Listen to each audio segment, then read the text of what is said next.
No, they're still eating dinner. They're eating dinner. Yeah, because Erica was making it late Yes. because Gita wasn't feeling well. I hope Keto will feel better. I hope so.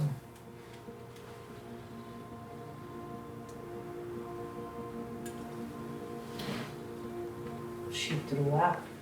She felt nauseous. Yeah. Did she tell you that? Yeah, she told me that. You were there? Yes.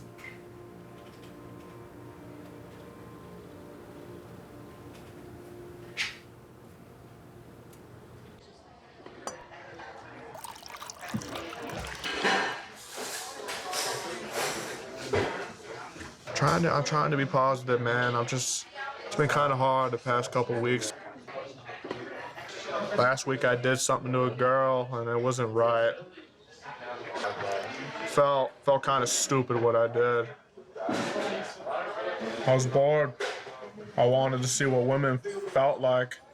It felt good for a little bit, maybe for like 20 minutes it felt good, but it just felt like two things. It felt like you wanted to do it more times, but it just felt like whatever at the end because it just I don't know that girl. I don't love her. It felt like kind of felt bad for her a little bit. People told me that I talked to two or three people. I kind of want to say it when not that many people around. Kind of want to say it softly because it's so good.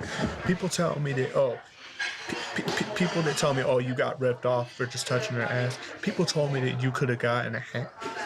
People told me that I could have gotten. People, you know this stuff. People told me that I could have gotten them. People told me that I could have gotten. People told me that I could have had her. That's what people tell me. Those four things people told me. People told me I could have done those four things with the $20. That you got ripped off and delete her number. She told me her name was Diamond. That doesn't sound like a real name, does it?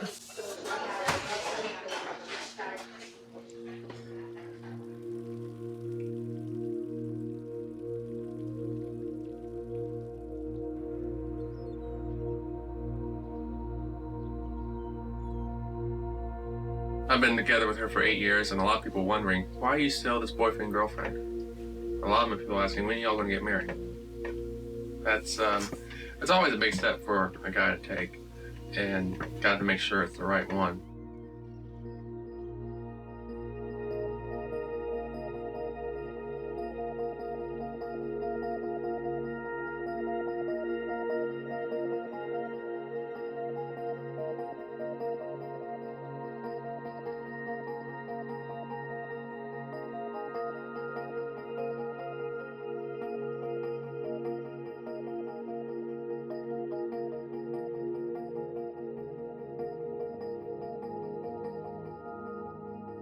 When we talk about it, she may feel like, oh, I do want to marry you, but maybe now's not the right time. It's not likely, but it's possible she might say that. Sometimes what she thinks is different than what I think, so. I think before I said yes, I'd want to ask him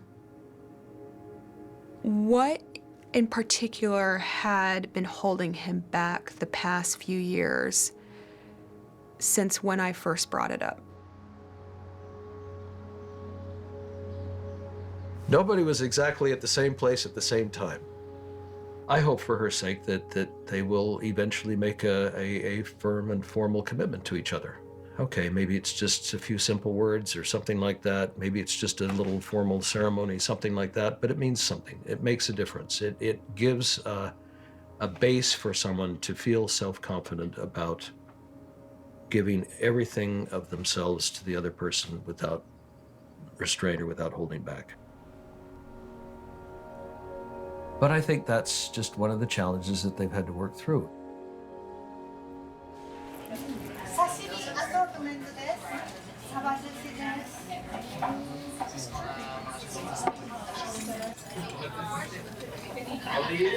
So do you still continue to think about the future? like next steps and things like that? Well, I thought we had that conversation recently about how I wasn't reading your mind and I wasn't sure, and then you reassured me that that I shouldn't be worried about anything. And Just asking to see if it's still everything is still the case. Is that still the same thing?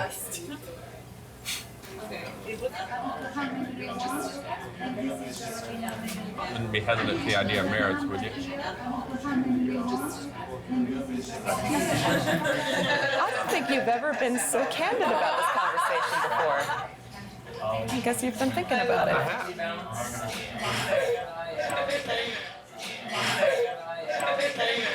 Well, I'll be honest with you. I think regardless, I'm always going to be afraid of anything that involves major life transition. Right. Right? And marriage is one of them. Is what? I'm sorry? Marriage is one of them. Yeah, it is. We seem pretty happy though as a couple, don't we? We seem pretty happy as a couple, right? Well, the question is, do we feel happy? I do. I feel similarly.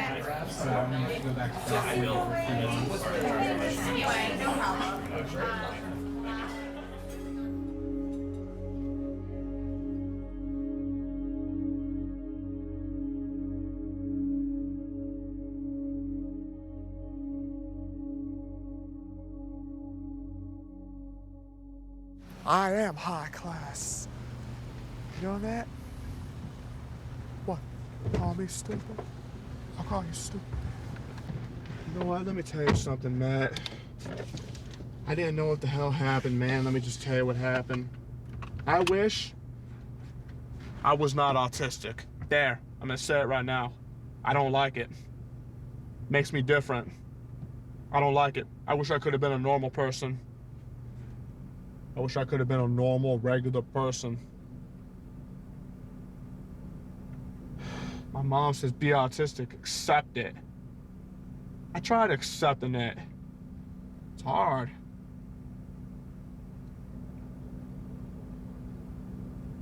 Can I be honest with you? If I could change something, I'm gonna try to change it, but I told my mom this right now because of how disappointed I was. I would rather be a normal man than be an autistic person with $1 million. There. If God came up to me and says, what do you want? I don't want to be autistic anymore. I wish you can give me a new me. I could start my life all over again and I wasn't autistic. There. Let me be a normal person. I bet you all the damn people I knew in middle school and high school, they're all in freaking college now. I'm not in college. That's what I wanted when I was in high school. I dreamed of going to college, and I'm not in college.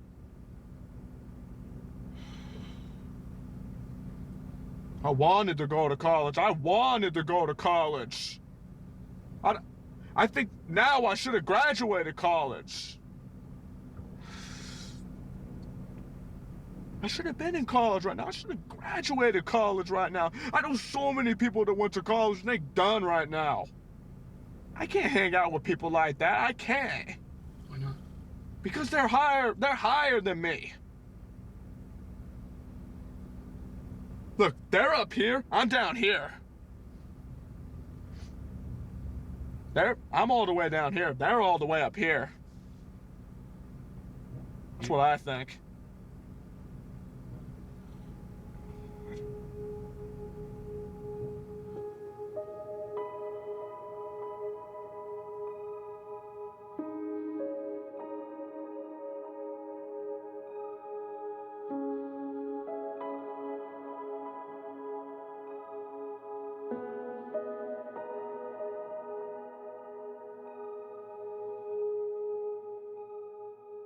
I want to get a girl that's kind of lower than me.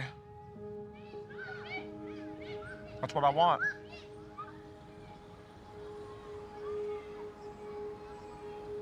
If I found a girl that had a job, had a car, had her own home, I can't be with her. She deserves to be with somebody better than me. She's up here, I'm down here. That's the way I see it. It's hard, man. It's really hard to accept it, man.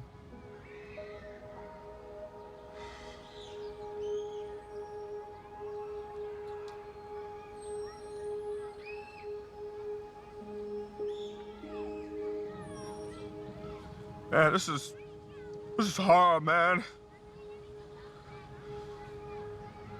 This is tough. This is probably one of the hardest things I have to go through in my life. Don't cry, man. Let me cry. I don't want to see a tear come out of your eye. It's hard.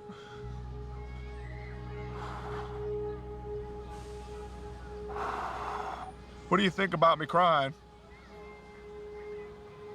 What do you think the viewers could think about this?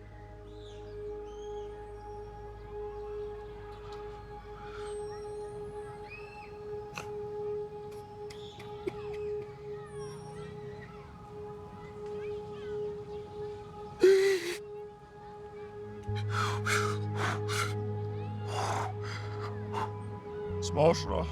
I can't let that happen. I got no job. I got no car.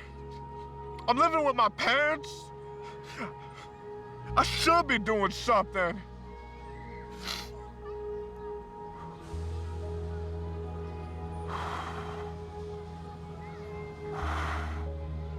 I'm a good person, man. I'm not a bad person, man. I'm a good guy. That's just... It hurts. It hurts, man.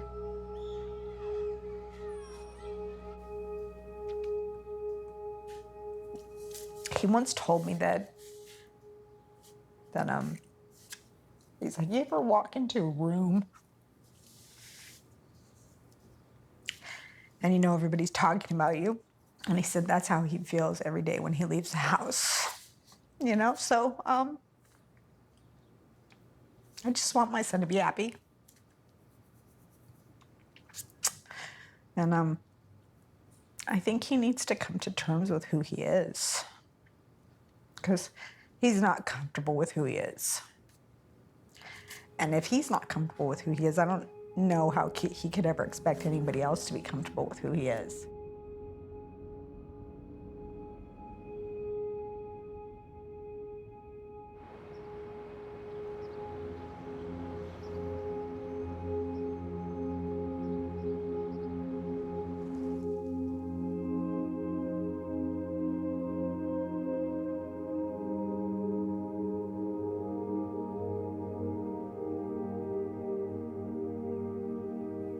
I feel sad about Gita. She died last April. She had cancer. That's sad.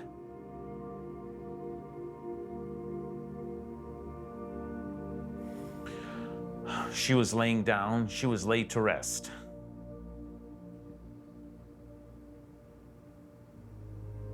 I miss Gita. I miss Gita. When Gita died, we went to work to tell him.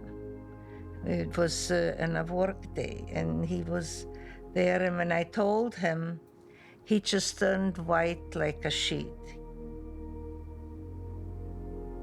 He put his head down on the table. I could tell he was very upset. She was gone. Do you feel like you're still in love with Gita?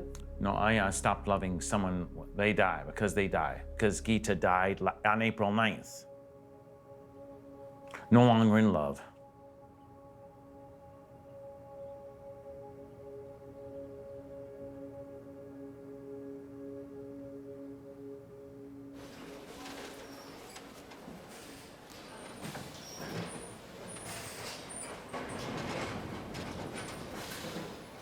It is a big help for him to go back, maybe go back to work. We encouraged him to pick up life like normal, sort of. I fell in love with Gita for the past 20 years. And I gave Gita a hug. I gave Gita a hug. I put my arms around her.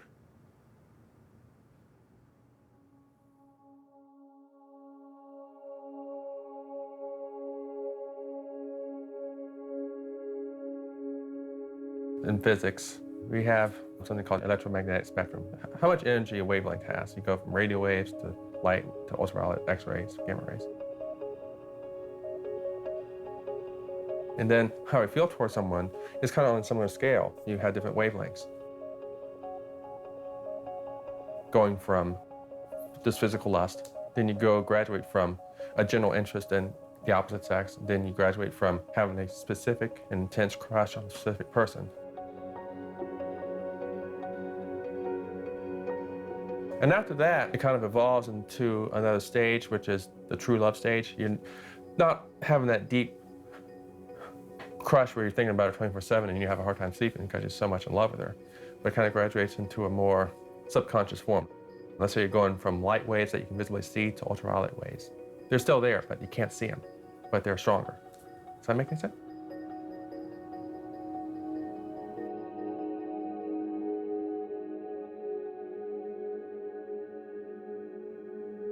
Are you sure that was the spot where we did that photograph? I want to say it was taken somewhere around here.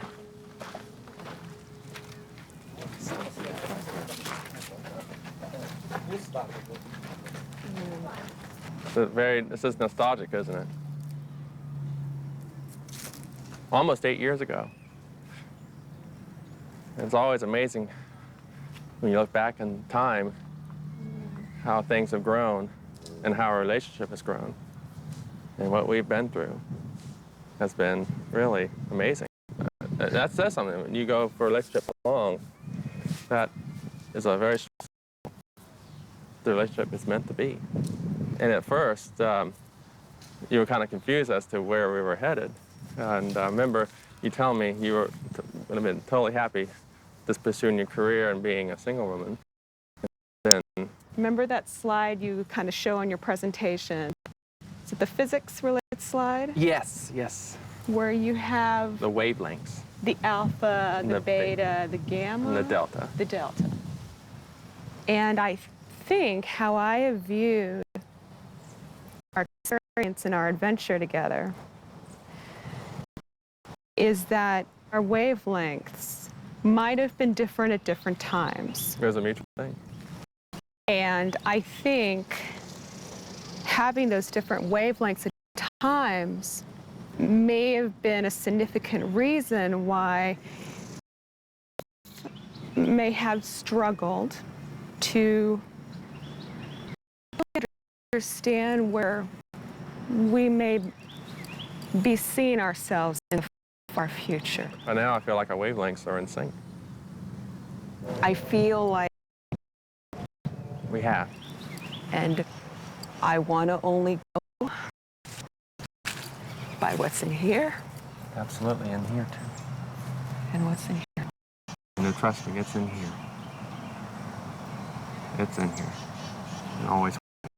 I say that from the bottom of my heart.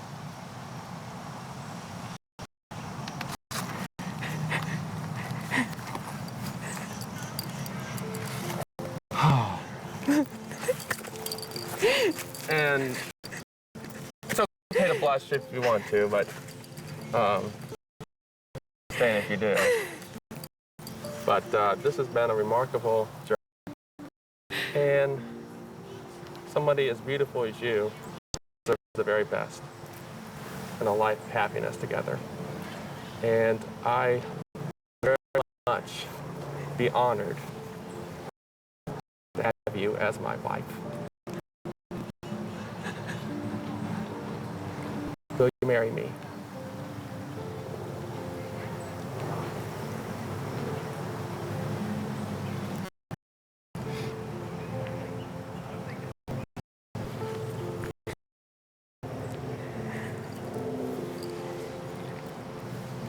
Yes, I will marry you.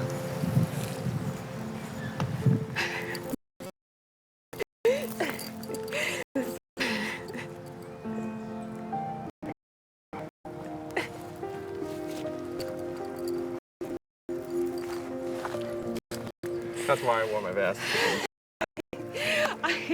I was wondering about that. But definitely in the Delta region where it's true love. That's where we're both within.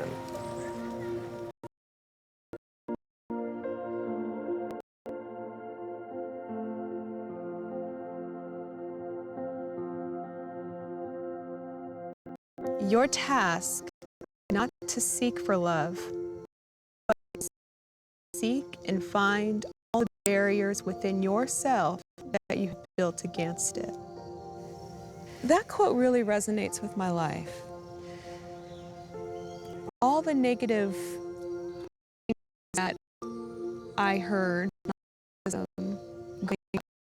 it definitely made me feel worthless or less. I had set up barriers to protect myself. It's easy to not feel like that you can trust people.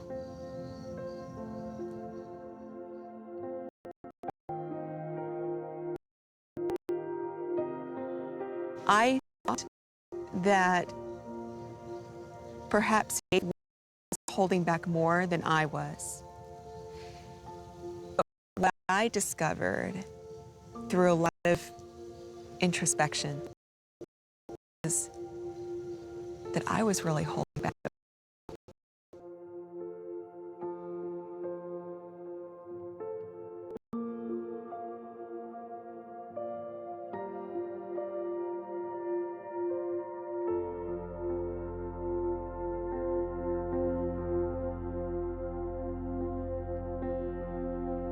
Author's losing entry in a 1948 contest became 2001. Lars. Who's Clark? Arthur C. U.S. Cabinet. Which cabinet department? The transportation. I'm gonna throw a penny in the water. Make a wish. When I make my wishes, I make it clear that I don't follow anybody, okay? And by the way, there's some more ducks over there.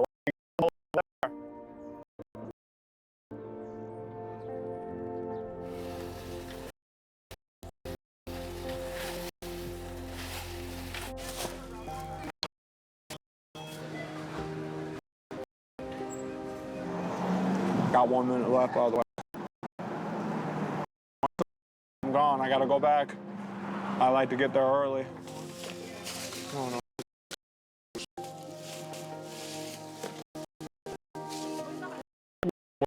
For? Here's your. A famous person that had Kurt Warner. You don't know who Kurt Warner is? He's the football player. He's the quarterback who played for the Rams a long time ago. You don't remember how that Super Bowl happened where it was the last second short of winning it? Well, he was the quarterback. Back now. Sorry. Gotta go. Gotta go back now. I'm back now. Have a drink of water, please. Ready? Okay. All right. So, starts here. Just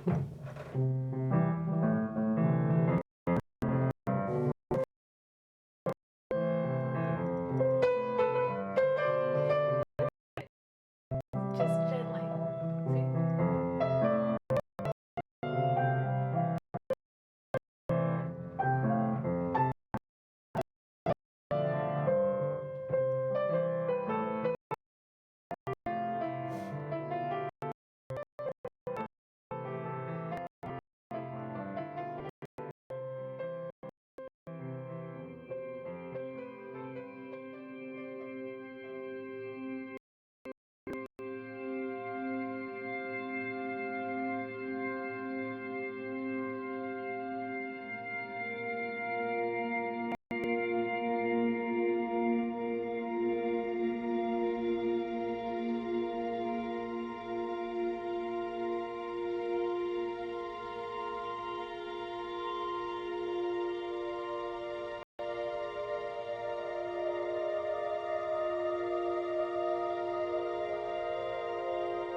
And now, the short film Sophie and Ben, brought to you by the director of Mimi and Donna.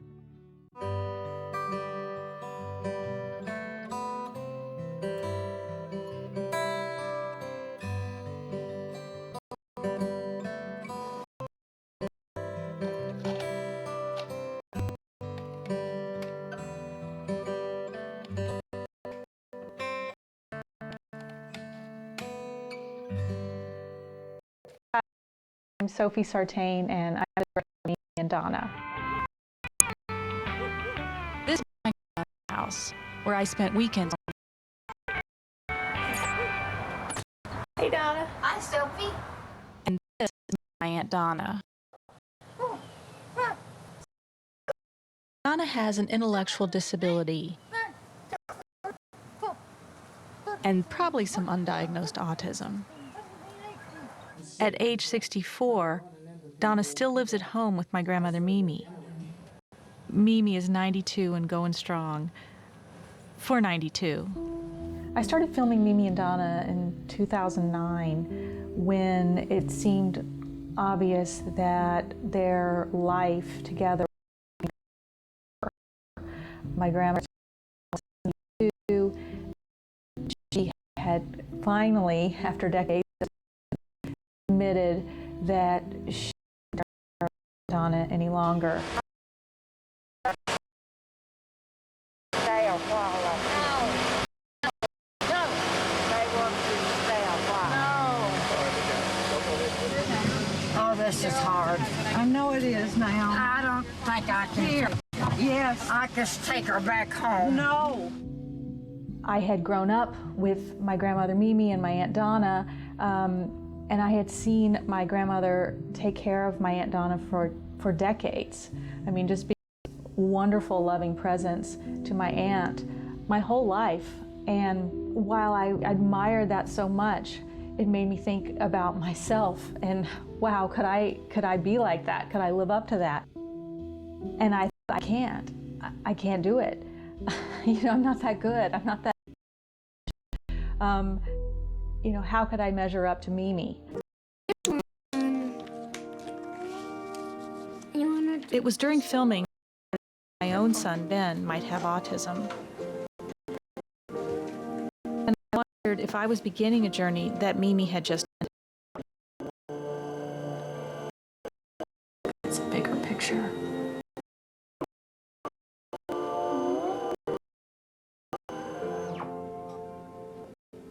Who's that? Aunt Donna. That's right. I have a family history of people with autism, and so I was nervous I was having a boy even, and when I was that this could be a possibility. We had a meeting with therapists. So what did you think about what they said? They confirmed he was on the spectrum. My partner and I first got the diagnosis for my son when he was about 4 years old. I have to say, I was fearful. He's going to be okay.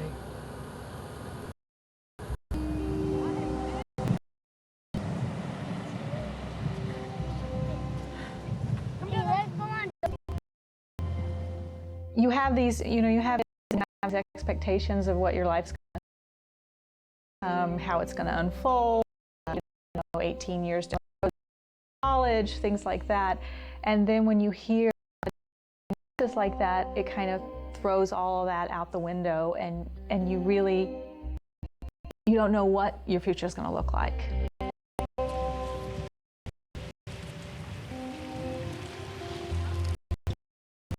Oh, look, there's a baby. Look, there's like a little baby right there. See? It's a little one. See that? Oh, that's the baby. Oh, don't step on it. Yeah, I'm giving it shade. Okay, shade is good.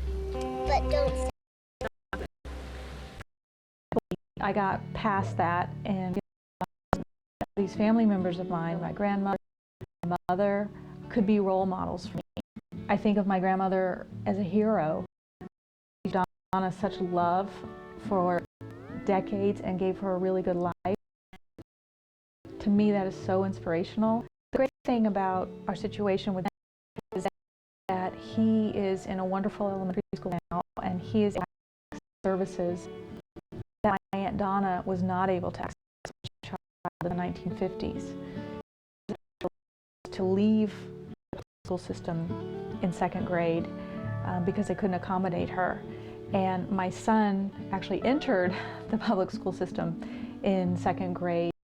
And so we started talking with him about autism from probably when he was in first or second grade, for him to sort of understand that his brain works differently from the brains of other kids. And he's been open and receptive to understand how he's different. All right, Benji, let me talk to Mommy for a couple of seconds and then we're gonna play together. Just you and I. Okay, see the camera there? Look in the very center of it. I have Asperger's syndrome, a higher degree of autism, and what separates me is, well, it's an entire spectrum, so I guess increased intellectual capabilities, decreased social abilities, and as you know, with autism comes obsessions. And I'm basically just a super nerd.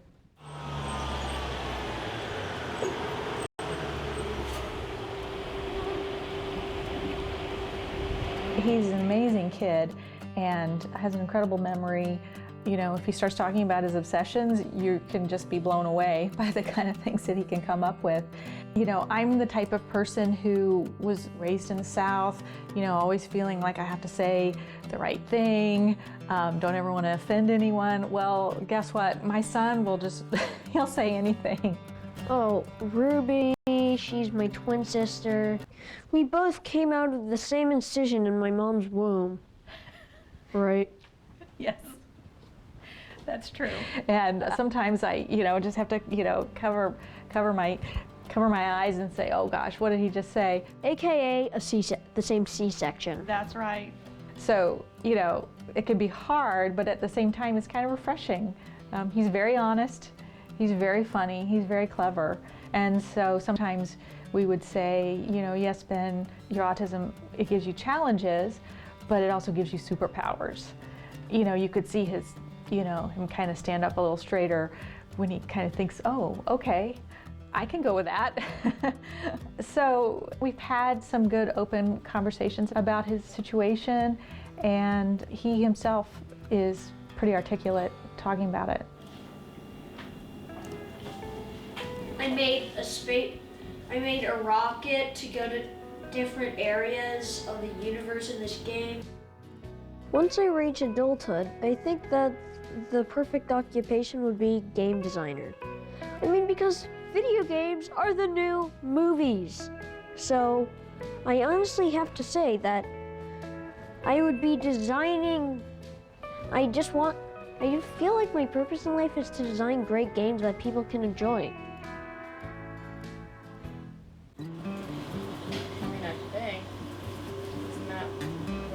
Ben has two sisters, and they're wonderful with him. And, you know, but it can be challenging at times with the siblings, obviously. I call that. I call it. No! Ben, stop it! Mine. I'm bigger than you. You want to have the same kind of expectations of all your kids for behavior, you know, doing homework, helping out around the house. But then there are times when you also have to be sensitive to these are different individuals, and does Ben get a pass sometimes or not? These are sort of daily dilemmas that we have and that we have to navigate with all three children. Well, really, he's just like your average annoying brother, but he's just a different kind of annoying. But he's just my brother, and I spend a lot of time with him, of course, because he's my twin. Oh, Ben is very gentlemanly. He always holds the door open for us, and like, he's very sweet and considerate most of the time, even though he can be a little irritating sometimes. irritating just as in like sibling irritating. Like I don't think of him any differently than I think of Ruby. Are you saying that Ruby's irritating? Yeah.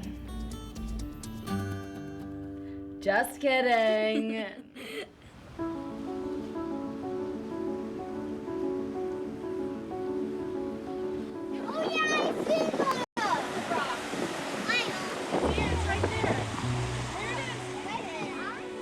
I think it has made me a lot more considerate as a person and understanding, because I've kind of learned from Ben, like, not to judge people as much by their actions because it might not be in their control. I think it's also made me more open-minded, and it just helps me to get along with people.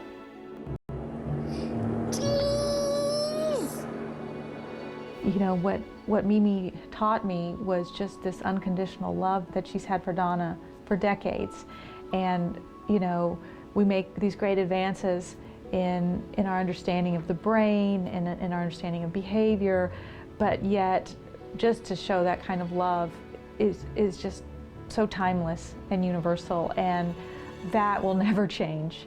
And for me, Mimi will always be my hero because she really demonstrated that to me. Differences are what make us human. I mean, imagine if we were all the exact same person. The world would be a boring place. And now, since we have differences, that makes the world entertaining. That makes the world unique. And I feel like autism and Asperger's syndrome are just a difference, where your brain is just built a different way, and it's completely fine.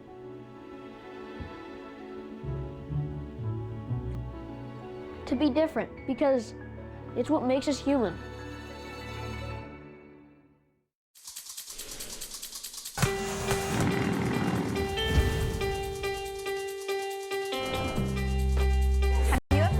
Somebody who was on the spectrum before? Gangs or football.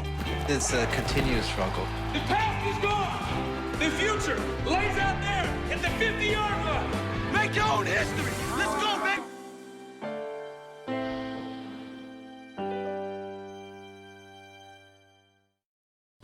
Connect with Independent Lens online at pbs.org.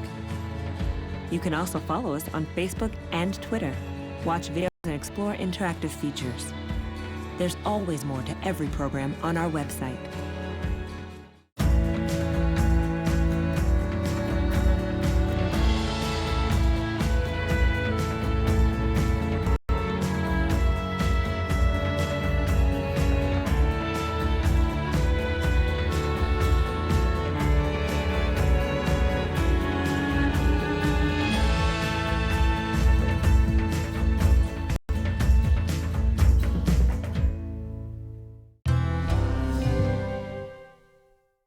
This program is made possible in part by the Corporation for Public Broadcasting, the John D. and Catherine T. MacArthur Foundation, and by contributions to your PBS station from viewers like you.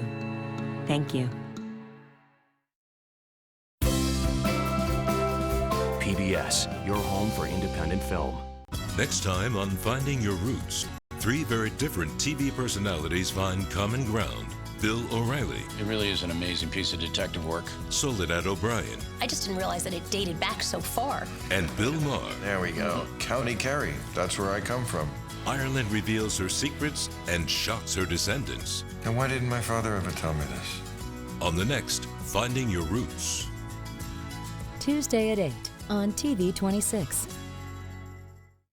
Join the PBS NewsHour for live coverage of President Obama's final State of the Union address, followed by the Republican response. We'll be joined by our own panel of political experts for analysis from both sides of the aisle.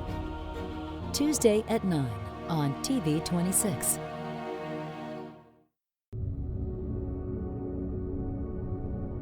There are some wonders which stand out as the most extreme. And they're places which test their inhabitants to the limit. Wednesday at 10 on TV 26.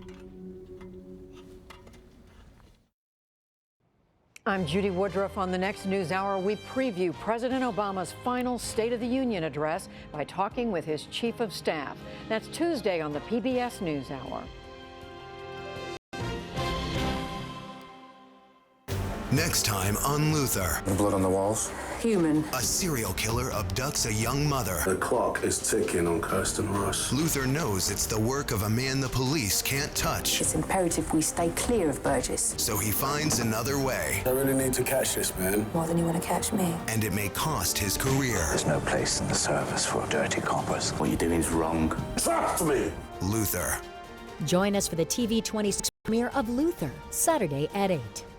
On the road. Join an all-star salute to Willie Nelson, the 2015 recipient of the Library of Congress Gershwin Prize for Popular Song. Performances by Edie Brickell, Leon Bridges, Buckwheat Zydeco, Roseanne Cash, Anna Gabriel, Jamie Johnson, Alison Krauss, Cyndi Lauper, Raul Malo, Lucas Nelson, Micah Nelson, Promise of the Real, Paul Simon, Neil Young, and Willie Nelson. And host Don Johnson. Friday at 9 on TV 26. When I come face to face with these men, I feel an overwhelming sense of satisfaction that I can shut them down.